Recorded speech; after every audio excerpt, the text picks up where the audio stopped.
Hey, this is Eric. You're tuning in into our interview with Getter. Hey man, it's nice to meet you. What's up, dog?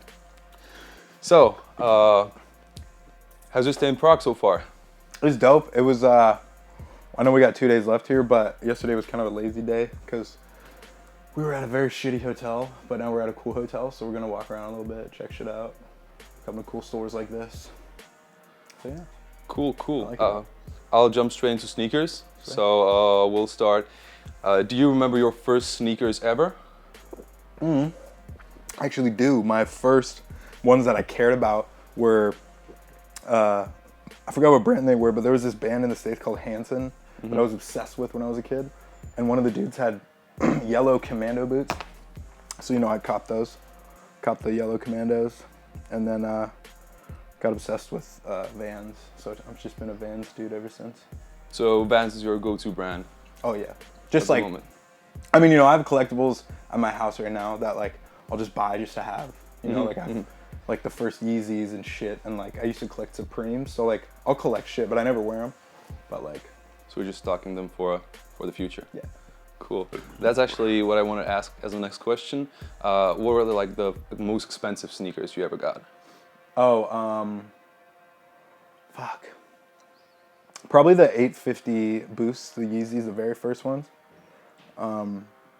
Actually, no, I actually got a fake pair of Yeezys like a couple years ago, or no, last year online, and the dude charged me like 2 G's, and they were what were the sand colored ones called?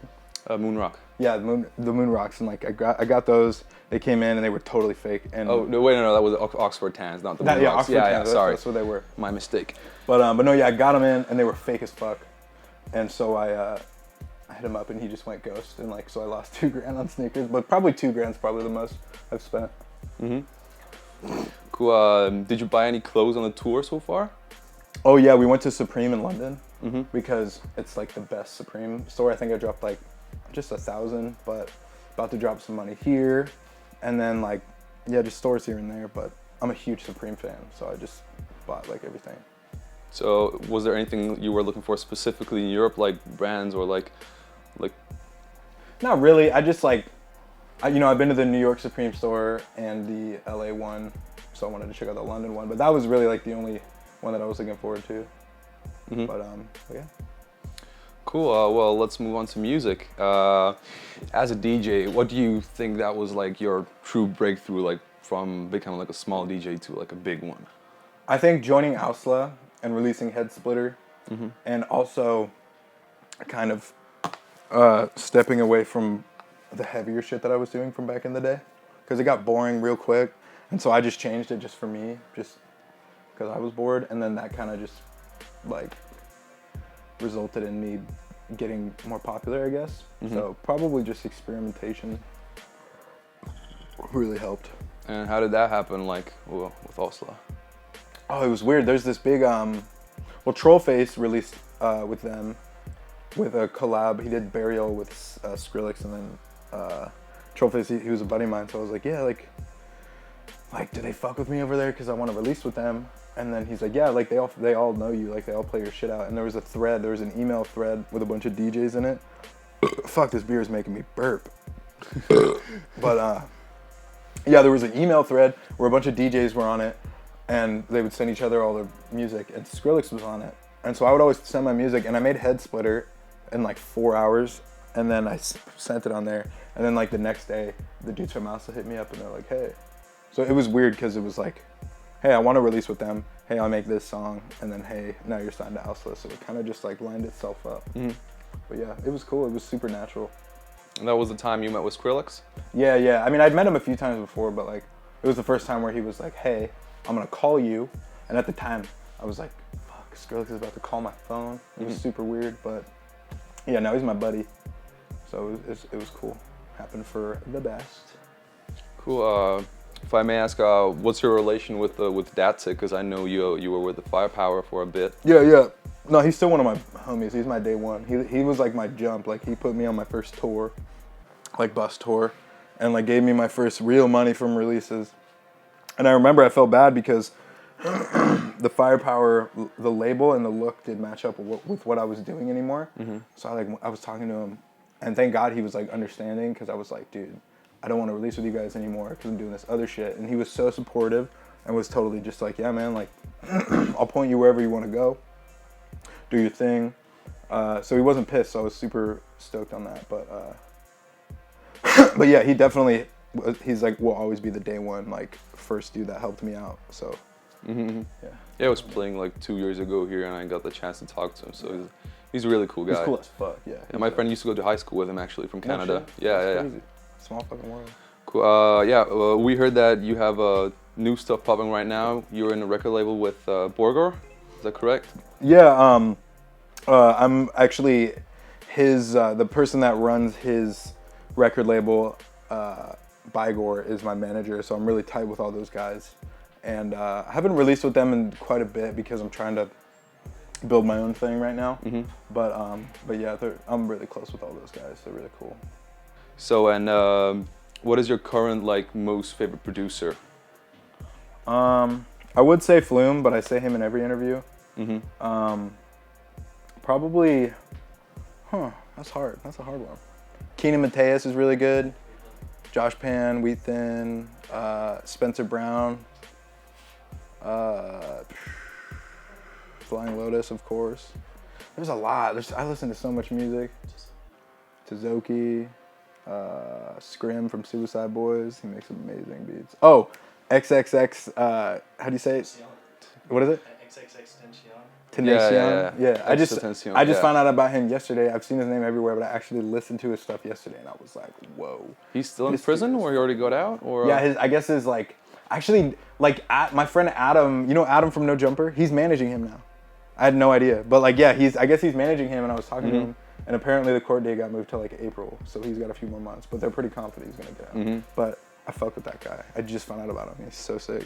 Yeah, we had a night level here last Friday, and they're planning also something too. So he's really popping right now. Yeah, I was stoked. We just played in Greece, and the venue we played, they were showing us pictures that like a couple nights before Night Level was playing there, and like it was so packed. So it's so cool to see that the good underground hip hop is popping over here too. Yeah, because people got to recognize. Cool. Now something a little bit personal, maybe. What is your favorite track like that you made that you're like really, like your really favorite track that you're really like consistent about?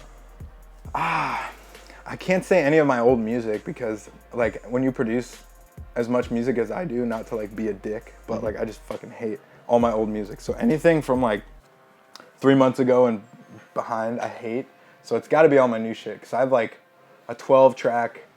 We're either gonna do a 12-track album or 2 6-track EPs. So all of that new stuff is all collectively like the shit, and so I like all that stuff. But then I'm doing like metal stuff. So it's basically just whatever new stuff that's stuck in my head that I'm working on. I just started some stuff with Lil Peep. You know Lil Peep? Yeah. I just started some shit with him. Doing some new stuff with Suicide Boys, Denzel Curry. So it's all the hip hop shit I really enjoy doing. Electronic music is cool too, because it's for me, but yeah, I don't know, hip hop's a lot more fun, I think. Yeah, I'll continue maybe on there. So I'd like to ask about your cooperation with Booyah. Oh yeah. How did that happen?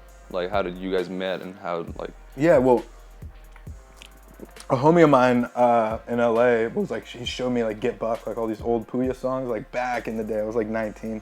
And so I like loved Booyah, and all this shit came out, and I was like downloading it and all this stuff. And then I run into this dude in Miami at Ultra, this dude Don Krez.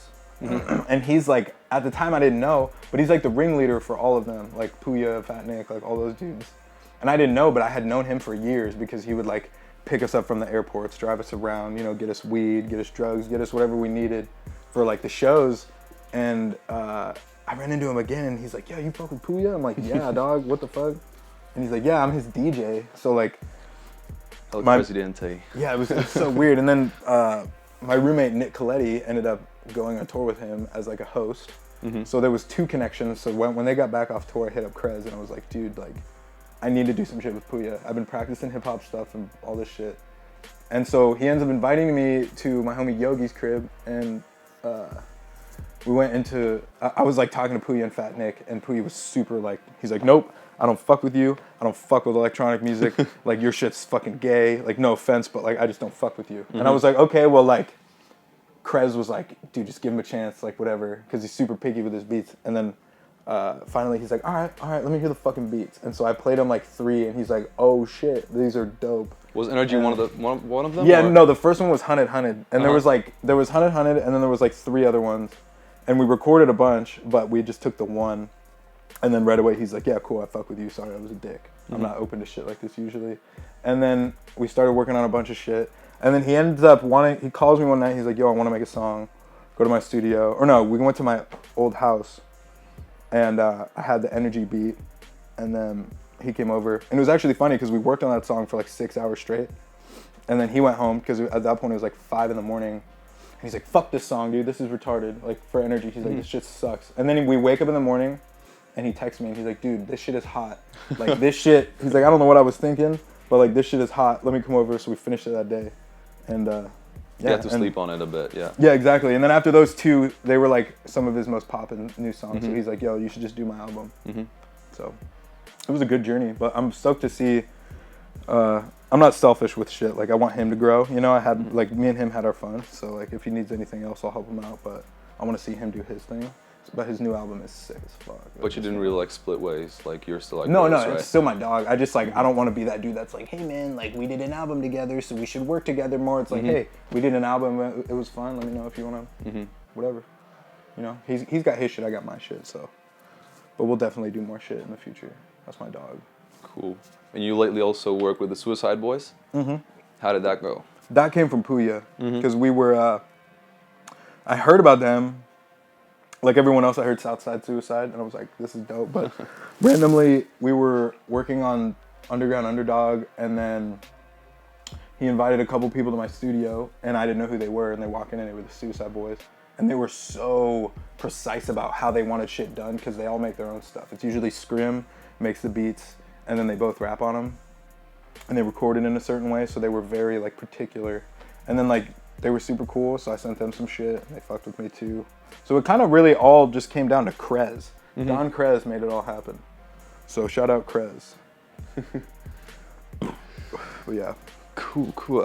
And I'm gonna go back to your music a little bit. So as you were telling, you're moving a little bit away from your older music. So for example, we heard some new stuff that is really different from what you did before, like more like mellowish, slow songs. Me personally, I really like it. Thanks. I mean, like, cause you can see the whole evolution.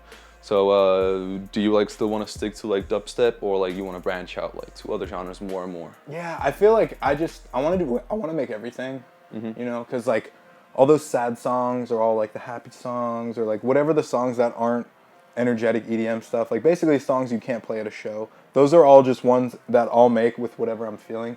Like I've been feeling super weird the past few days, just because I'm homesick, you know, and like miss my friends and stuff. So I've been writing some really like weird, sad, or like, you know, rideable music, and like, but that's the kind of shit that like turns into songs like Forget It, or like songs like Something New. Like I wrote Something New when I dumped this chick I was with, and I felt so good because I'd never been single for like 2 years. So I'm like, holy shit, this is dope.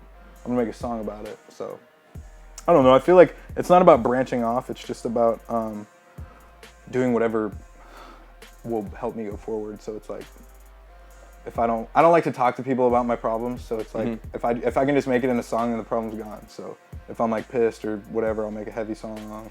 But and then the EDM stuff, like all the dubstep and trap, that's just fun for me because sound design's fun and engineering's fun. So I'll just make that shit for fun. It doesn't matter what mood I'm in. But like the shit that really matters is like, yeah, like the different shit. So I'm definitely doing more of that, but I'm definitely also doing everything I've been doing, just like better versions of it, if that makes sense. You got any collaborations coming up like in the future, or something like some artists that you will really want to work with? Yeah, I really want to do some shit with like Danny Brown. Most of the people who I want to work with are rappers or metal bands. But no, I want to do some shit with Flume. It's weird because everyone who I want to collab with now, or have wanted to collaborate with, like, I feel like they're at, like, I've moved to a point, not where I'm better than them, but like I see things differently now. So now it's like what could have been a cool collaboration now is just like almost not a waste of my time, but like I could do something else cool. You know what I mean? Because I hate wasting my time with shit. So like, yeah, I don't know. I mean, I'm hoping for the Flume thing, but right now I'm kind of just focusing on my shit. And yeah. As you were talking about metal music and rap, you heard the new song from Booyah, right, with Volumes. Oh yeah. On Her Mind. You like that? Yeah, that shit is dope. I remember he sent that to me. Yogi, the vocalist, showed me it, and his brother Diego. They were like showing me it in the studio, and I was like, dude, this is like cool Limp Bizkit. Yeah, yeah. It's so dope. It kind of reminded me of like POD and like somewhere between POD and Limp Bizkit, like exactly like that. It's cool because it starts out like hardcore breakdown, fight people, and then it goes into like rapping, and you're like, what the fuck? And then it goes into like melodic singing, so it's just like everything combined into one. And if people hate on it, it's because they're not open-minded. But I think it's a perfect song, and Don Krez wrote some of it too, which is really dope. I had no idea. But yeah, I feel like the way Booyah experiments is like, that's like what I really want to start doing more, because he's down to do whatever. So it's really cool. So I'd like to ask you about Trippy Burger. How's that going? Trippy Burger's sick. We actually, am I allowed to say anything about the store deal? Oh, okay. Well, yeah, we kept it kind of quiet the past few months, and we still have to keep it quiet until it's live. But we're working on. I'll say everything about it, but not who it's with. Is that cool? All right. Yeah, it kind of just started out like, hey, let's make some quick money from Sadu shirts. It's like, yeah, cool. But then a friend of mine introduced me to Blank, and then Blank was like, hey, we're a really big store, and we want to carry your shit alongside Blank and all this stuff. So they gave us like a time frame, and in that time frame for Blank, we got new artists, we got new distribution, we got all these new ideas. So it's like, it's a rebrand, but not so much a rebrand, because I don't feel like there was a brand before. So Trippy Burger is about to be fucking huge, and it's gonna be in stores. Can't say what stores, but like, yeah, it'll be cool. It'll be really cool to go into these stores and like see it, like, because it was just my stupid idea, you know. But we got like all kinds of new artists and dumb ideas, and then we have we're doing shoes, we're doing socks, we're doing pants, we're doing hoodies, we're doing hats, we're doing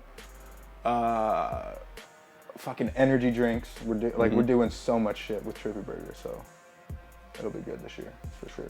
Yeah, I've heard that your girlfriend, ex-girlfriend, was supposed to manage the women's section for the brand, or yeah, what I kind of told her that back in the day. I'm not with her anymore, but like I've read in an interview or something like that. So at the time it was like one of those things where like, you know, like when you care about someone, but they suck. And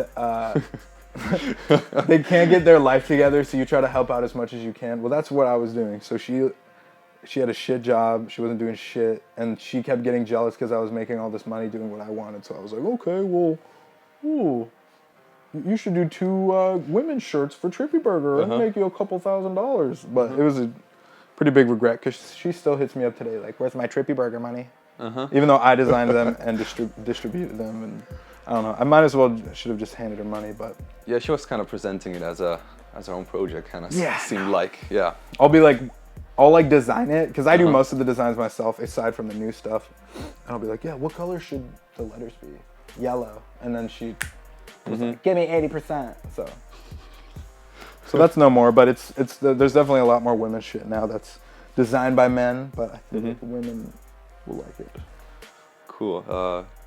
I got a series of real fast questions. So the first question would be, what would you be if you wouldn't be a musician? Porn star.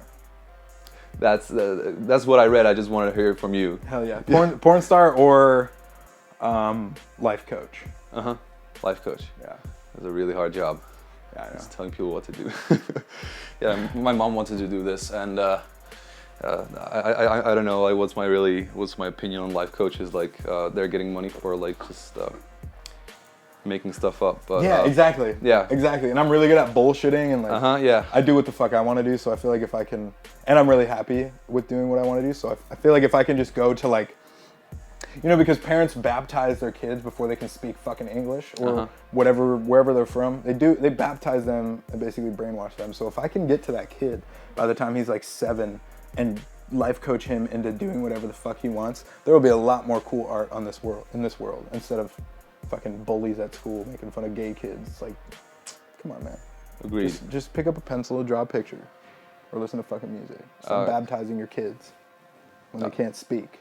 I respect that, man. I have the same opinion on this.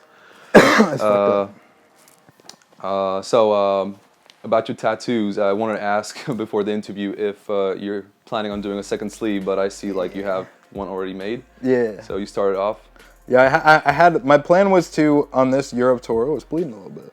I wanted to come on this tour and basically in each major city we went to, so like London, Paris, here, like Germany, wherever, I was gonna like find an artist and have them tattoo and just finish the whole sleeve. But none of them answer their fucking Instagram direct messages ever or their emails.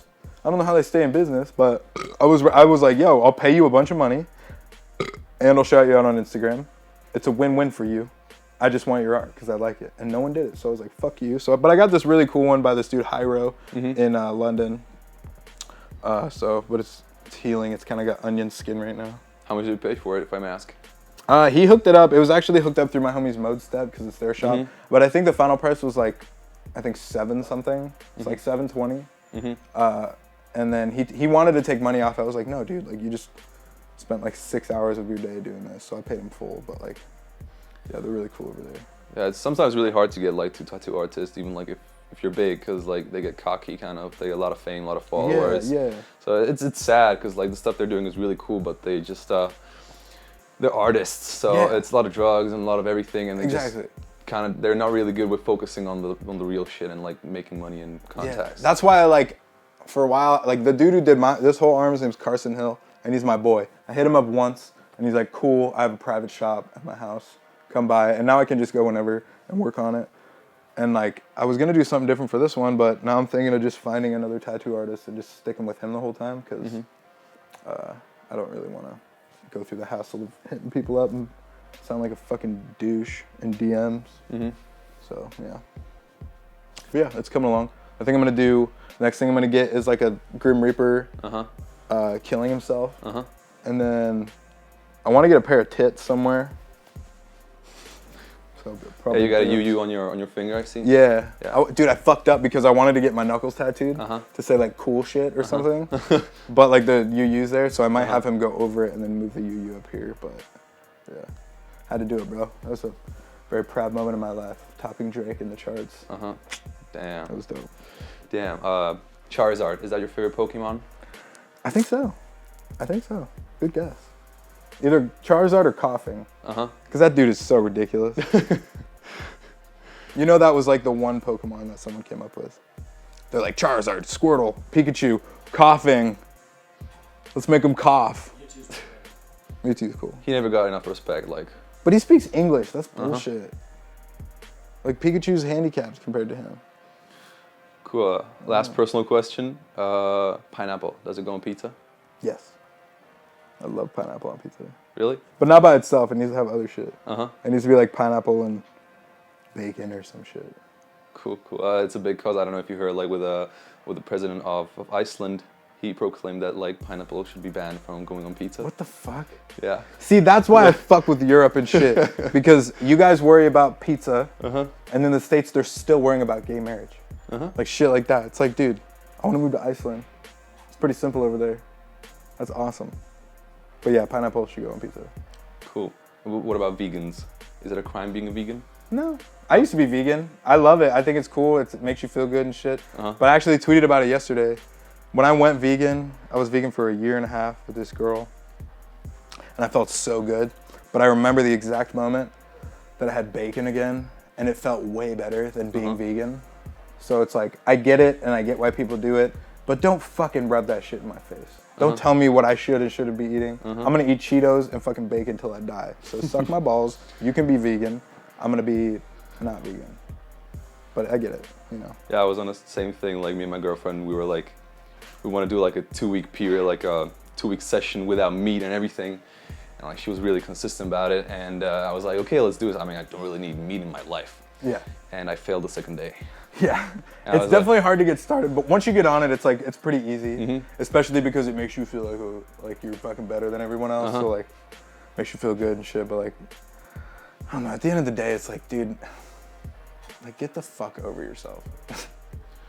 You're not that cool, bro. It's just meat. Okay. What the fuck else are cows gonna do? Or pigs? Cows are gonna go into the forest and get eaten because cows are meant to be fucking eaten. I mean, unless one of them's the president of the United States, so, which did happen. Cool. Let's move on a little bit. I don't know if I want to ask you before, but you're liking the city so far? Yeah, it's cool. I mean, yeah, it's great food. The burgers are really good here. You managed to get some good burgers? Hell yeah. Yeah, at the old hotel, there was this dope spot across the street. Mm-hmm. Had Parmesan mayonnaise. I guess that's a thing here. Mm-hmm. That shit is fucking good. So good. Cool. So now, my question was, even though you have a girlfriend, like, are you looking around? Like, do you like local chicks? Here? Yeah, oh yeah. Dude, I get so much anxiety when I'm like, yo, this girl's hot. What's up? And then they're like, I don't speak English. I'm like, fuck, okay. Mm-hmm. Yeah, I know. I mean, I got a few. Yeah, But wait for the show. Like the anxiety will go away. Yeah, when I travel, I like to look. Uh-huh. I like to just be like, yeah, she's hot, cool. But if I get drunk, you know, I'll bring a girl back or something. But I'm a guy that just likes having a bunch of girls as my friends that I have sex with at home. Mm-hmm. You know. Works best most of the time. Yeah. What about the beer? I like beer. And Beer's good. And Prague beer, like, do you feel it's different than in the States? I mean, like, whatever I just drank was really good. Uh-huh. What was that called? That was a Pilsner. That's our Pilsner, most famous beer. Yeah, I think I had one of those in Dublin and it was good. But yeah, dude, I don't know, beers, I've like cut back on drinking so much that I don't really have an opinion anymore, but I do appreciate a good Pilsner. Cool. Are you looking for the show tomorrow? Yeah, it's gonna be sick. I've never played here, Mm-hmm. but all my friends that have told me that it's pretty fucking dope, so I'm excited. You have anything like special prepared, like Maybe. maybe it's a secret? You're gonna have to go and find out. Uh-huh. But yeah, it'll be fun. Oh, you bet. I'm attending. Cool. How long the set will be? I think an hour and a half. Uh-huh. Hour to an hour and a half, I don't really know. Cool. Hour and a half? Cool. My tour manager says hour and a half. Mm-hmm. Perfect. Yeah, well, I think we're good to go, and I thank you very much for the interview. Looking forward to the show tomorrow. Thanks, man. Oh, you coming? Of course, man. Okay, we're gonna turn up, dog. You guys coming?